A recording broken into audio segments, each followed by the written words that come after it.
맞습니다. 그 민주당 의원이셨으니까 뭐 어쨌든 어때요? 두 분은 아시잖아요. 민주당 지금 요즘 어떻게 하는지 마인드가 어때요? 민주당 사람들이 이 상황을 어떻게 극복한대요? 나는 이런 운동도 우리 사실 지도부 아니니까 우리한테 왜 질문을 아니 지도부는 하시지? 아니지만 민주당 사람들 알잖아요. 저는 이런 생각해요. 제가 여러 번 말씀드렸지만 국회의원 200명하고 헌법재판소 재판관 6명 있으면은 우리가 정말 마음에 안 들면 제대로 안 하면 우리가 안 된다는 걸 보여줄 수 있다고 제가 여러 번 말씀드렸잖아요. 그러면 지금 총선이 얼마 안 남았는데 어제 여론조사에 하나 나온 게 어젠가 그저께 나온 게 50 몇 프로의 국민들이 야당을 오히려 더 많은 야당을 뽑아야 된다라고 하는 여론이 나왔다는 나왔습니다. 거예요. 보세요. 사실은 그런데 그게 되게 놀라운 것인데 우리가 그때 180석을 민주당에 몰아줬을 때 깜짝 놀랐었잖아요. 근데 그 이후에 180석 가지고 뭐 했냐? 그러면서 오히려 엄청나게 혼이 났어요. 민주당 사람들이. 그러니까 잘하려고 했는데 안 된 것도 있을 것이고 또 내지는 뭐 여러 가지 꼬여서 안 된 것도 있겠지만 어쨌든 국민들은 실망을 좀 많이 한 편이잖아요. 그럼에도 불구하고 그래서 정권까지 바꿔줬음에도 불구하고 지금 현재 사람들은 오히려 야당을 더 많이 뽑아줘야 된다라고 생각한다는 거예요. 그러면 이게 되게 중요한 거예요. 민주당뿐만이 아니라 수많은 야당들을 180명만 만들어주면 된다는, 200명 만들어주면 된다는 거잖아요. 3분의 2니까. 그러면은 무조건 뭐 저쪽에서 반대하거나 말거나 무조건 어쨌든 할 수 있어요. 이런 나쁜 행동하는 사람들에 대해서. 그러니까 지금 자연스럽게 예. 5번으로 가서 얘기하면 5번? 이상민 해임 건의안을 민주당이 냈습니다. 그런데 김진표 의장이 해임 건의안을 빨리 단독으로 처리하는 걸 반대하죠. 반대했어요. 네. 그래서 이게 12월 8일이나 9일에 예산안을 처리하면서 해임 건의안이든 탄핵안이든 둘 중에 하나만 하라 이렇게 지금 요구하고 있는 것으로 보입니다. 누가? 김진표 의장 둘 쪽에서. 중에 하나?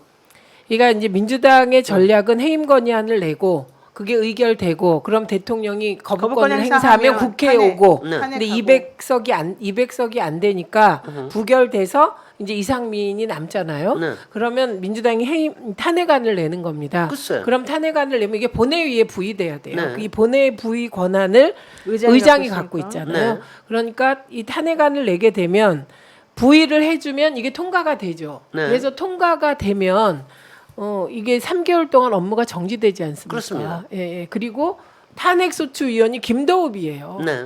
예, 국민의힘 법사위원장. 법사위원장. 그러니까 이게 이제 탄핵소추위원이 역할을 제대로 하지 않는다고 하더라도 3개월 동안 업무가 정지되고 이 업무가 정지된 동안 수사가 제대로 진행되도록 아무래도 이상민 장관이 없으면 네. 눈치를 덜 보게 될 테니까 이런 이제 전략을 짜고 있었다고 합니다. 그런데 지금 현재 국회의장 입장은 여야 합의하고 합의를 못하더라도 해임 건의안이나 탄핵안 둘 중에 하나를 해라 이런 입장인 것으로 알려져 있습니다. 답답하시죠? 아니 뭐 김진표니까 뭐 그럴 수는 김진표니까? 저거 하는데 아니 저는 제가 지난번에 딱 얘기했잖아요. 회의만 하고 그러고 나서 그거 가지고 보나마나 거부권 할 테니까 그 다음에 탄핵하고 뭐 그게 정석이죠. 왜 정석대로 가는 걸 갖다가 아니, 근데 국회의장이 나서가지고 못하게 해. 그래서 지금 이제 그 답답해하는 노영희 변호사 200석을 만들어줘도 김진표 의원 같은 사람이 50%가 된다. 이게 이제 민주당의 문제인 것이죠. 예. 그 현실이라는 거예요. 아니, 근데- 지역구에서는 근데 어차피 200석 만들어주게 되면 법사위원장이 바뀌어요. 우리 아니, 법사위원장 1년씩 하기로 했기 때문에. 아니 법사위원장은 바뀌는데 민주당의 구성이나 그다음에 지역구에서 선출되는 것을 계산해 보면 200명이 이런 수박색 같은 사람들이 반이 넘을 것이다. 50%가 될 수밖에 없다. 이기기 위해서는. 이게 이제 민주당의 딜레마이니까 이럴 때 중요한 건 민주당 원내 지도부의 강력한 추진력. 그렇죠. 예, 이게 중심 잡기. 이게 중요한 것이죠. 그래서 어쨌든 지금 이상민 해임 건의안이든 탄핵안이든 둘 중에 하나밖에 못 한다면 현실이 만약에 김진표 의장이 또 안 해주면 아무것도 못 하니까. 이상민 해임 아니, 잠깐만요, 해야 될- 의원님. 네네. 네, 그렇다면 이 의논을 12월 7일인가 8일, 7일, 8일 의총을 열어서 민주당이 최종 확정한다고 합니다. 네. 이상민 해임할 사유가 또 하나 생겼어요. 지난주에 얘기하신 왜 공무원 노조, 공무원 전국 노조. 공무원 노조에서 자기네들이 투표했잖아요. 네. 이상임 파면에 대해서 네. 저거 89%인가 거의 90%가 83%. 그러니까 찬성을 했는데 예. 그 투표한 거 자체를 문제를 걸었습니다. 네, 그 이- 투표를 이- 방해했다는 이상민. 혐의로 공무원 노조가 직권 남용과 업무 방해로 이상민 다시 장관을 고발했습니다. 고발했습니다. 그래서 그러니까 이상민 그러니까 그 자리에 앉혀놓으면 그런 짓을 한다니까. 그러니까요. 앉아 있으면은. 그러니까 그분을 절대 안 내놓나 봐요. 그러니까 안 내놓는 거지. 그러니까 이상민 장관은 한동훈, 이상민, 김용현 그리고 이번에 오석진 대법원 오석준. 대법원 들어간 그 네 명이 네 개의 기둥 사주다 이렇게들 얘기하더군요. 아니 그리고 그런 사람을 앉혀놓으니까 아니 이번에 화물연대 파업에 중대재해본부를 만들어가지고 그게 이태원 참사에 준하는 사회적 참사다 이런 소리를 하면서 중대재해본부 만들고 거기에 수장 역할을 하고 그러니까 말도 안 되는 거 아니 이상민이가 그런 짓을 하도록 대통령이 지금 내버려 두고 있는 거 아니야. 네, 그것뿐만 아니라 윤석열 대통령은 오늘 전해진 바에 따르면 화물연대 파업이 북한 핵만큼 위험하다. 예, 이렇게 미친 거 얘기를 아니에요? 한 거죠. 그러니까 그거는 화물연대 파업 이후 강경 대응으로 지지율이 올랐다는 언론 보도를 보고 이게 홍보를 사실인지 홍보를 아닌지 하셨어. 모릅니다. 홍보를 하셨어요. 예, 그랬는지 어떻게 화물연대 파업을 북한 핵에 비유합니까? 아니 그분은 입만 열면은 정말 아주 사회적 참사야. 참사예요. 사회적 참사. 입만 열면은 뭐 자기가 폼나게 사표를 내는 게 좋지 않겠냐는 둥, 뭐 이태원 참사 같지 않냐는 둥, 아까 뭐 북핵보다 더 심하다는 둥, 무슨 입만 열, 그러니까 그분의 사고 방식이 어떤지를 알잖아요. 그런 얘기를 한나를 들으면 그러면 그런 사람을 옹호하고 끝까지 보호하려고 하는 그 태도를 가진 그분은 도대체 어떻게 했냐는 거예요. 정말 이해하기가 힘들죠. 이상민이 뭐길래? 뭐길래? 예, 예. 근데 이런 게 있어요. 예전에 마리 앙뚜아네트가 프랑스에서 이렇게 그 루이 16세인가요? 그 왕의 이제 그 철없는 왕비로 이렇게 나왔는데요. 사실은 그분이 생각보다 깨어 있는 순진한 그런 공주였다는 거예요. 합스부르크 가문에서 온 그런 공주였잖아요. 그래서 그분은 이 내부에서 자기의 그 세력을 원래는 이제 귀족들끼리 모여서 이렇게 하는 건데 그런 세력을 잘 형성하지도 않고 빈민도 많이 도우고 막 이런 걸 많이 했는데 그러다 보니까 오히려 귀족 내부에서 사람들로부터 지탄을 받고 이제 따돌림을 당했었다는 거예요. 한번 이제 그 역사를 잘 들여다보면 그러면서 나중에 단두대에서 사형당할 때도 너 8살짜리 네 아들하고 그런 추행했지 뭐 이런 말도 안 되는 그런 걸로 이제 모욕을 당하면서 죽었다는 건데 그런 글을 쓴 사람 중에 한 명이 뭐라고 하고 있냐면 그 마리 앙뚜아네트가 그렇게 사치스럽다고 그러고 욕 얻어먹고 그랬던 것 중에 하나는 욕바지가 없었기 때문이다는 거야. 원래 그 나라에는 그 당시엔 그 왕 국왕 옆에 항상 이런 욕바지를 둔대요. 그러니까 사치하고 이러면서 그 여자가 그런 거 나쁜 역할을 다 해주고 뒤에서 정말 왕비나 이런 사람들 자기는 하고 싶은 거 다 하는 거야. 왜냐면 사람들의 시선 다 거기만 쏠리게 만들어주는 거야. 그러니까 오락거리가 없으니까 그런 여자들을 오락거리 삼아서 욕해라. 대신에 우리는 뒤에서 우리끼리 놀겠다. 근데 여기서 내가 보기에는 만약에 그 말이 사실이고 그런 게 정치라고 한다면 이 정부에도 그런 욕바지가 필요한 거 아니냐. 그래서 이상민 장관이 윤석열 대통령의 방패막이라고 흔히 표현하는데 우리가 네. 그거를 욕바지라고 지금 비유적으로 말씀하시는 겁니다. 근데 그 방패막이 그러니까 이상민 장관을 너무 빨리 해임시키면 그게 쭉쭉쭉 올라와서 윤석열 대통령 책임을 너무 빨리 묻게 되지 않느냐. 뭐 이런 사람들도 있다고 합니다. 뭐 저도 그렇게 생각합니다. 저도 그렇게 생각해서 일종의 방파제로 하다가 나중에 정 안 되면 너무 큰 파도가 오면은 그래 버려, 이제 버려. 버려야지. 근데 그때는 자기가 무슨 큰 용단을 내린 것처럼 딱 뭐 파면하는 형식으로 해임하게끔 하고 그러려고 하는 거라고. 그리고 지금은 본인으로서도 지금 막 돌리기에는 너무 많이 와버렸어. 그러니까 유가족이 아무리 무릎을 꿇고 이상민 파면하라. 정말 유가족이 무슨 죄예요? 유가족이 왜 거기서 무릎을 꿇고 이상민 장관 파면하라 이런 얘기를 해야 돼요. 근데 그런데 너무 무시하더라. 근데 유가족을 그러니까. 이렇게 무시하는 정부가 있고. 난 지난주에 제일 화가 났던 게 국민의힘 어떻게 국조위원이 한 명도 참석 안 합니까? 글쎄 말이야. 국조위원 요거 왔으면은 적어도 아니 다 국조위원으로 들어와야 되는 거 아니야. 사퇴시키라 그러세요. 왜 그 사람들 그 감투 쓰고 앉아가지고 진짜 일은 안 하고 방해하려고 들어온 거잖아요. 그러니까요. 예. 나는 그래서 정말 그때 화가 나더라고. 여야 합의해가지고 하라고 했던 거 내가 사실 그거 옳지 않다고 계속 주장했었는데 딱 결과가 나오잖아요.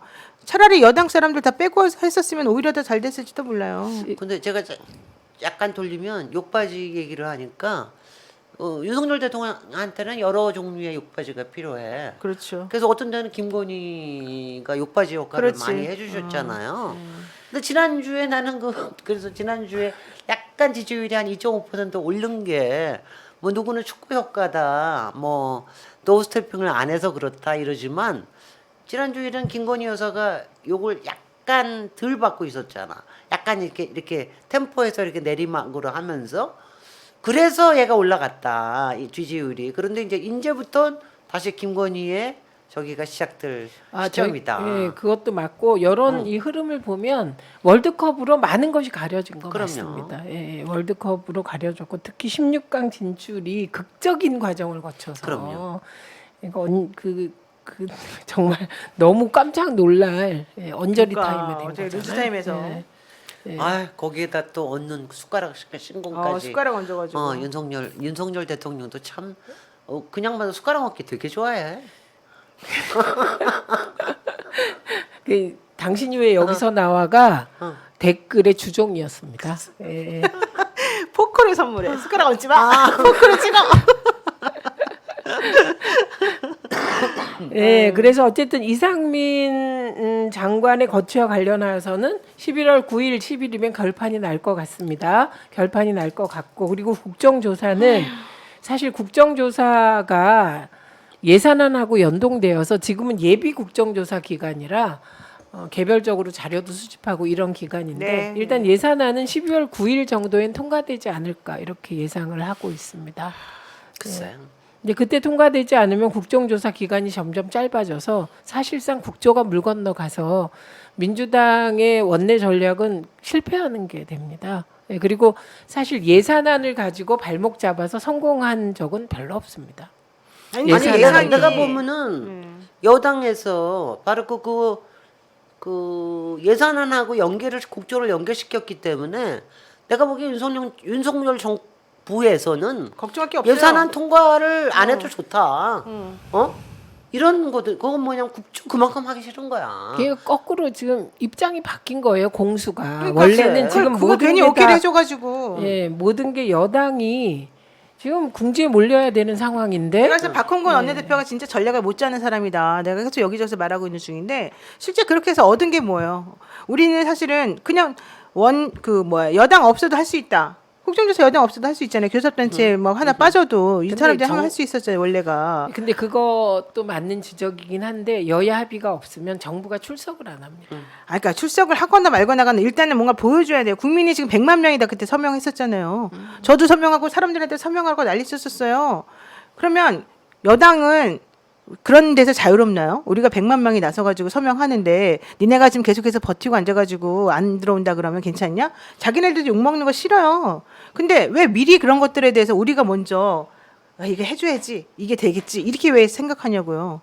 아니 그건 이제 여야 협상 과정에서 여당이 우선- 주장했었던 거죠. 사실은 그거는. 그러니까 이건 저는 아니, 그 그러니까- 예산 끝나고 난 다음에 예, 했던 거예요. 이태원 그러니까 그 참사- 여당 주장에 그렇게 넘어갈 일이 없었다니까요. 이태원 참사 초기부터 저는 민주당이 전략을 잘못 잘못 짰다고 짰다. 항상 생각합니다. 잘못 짜, 처음에 민주당은.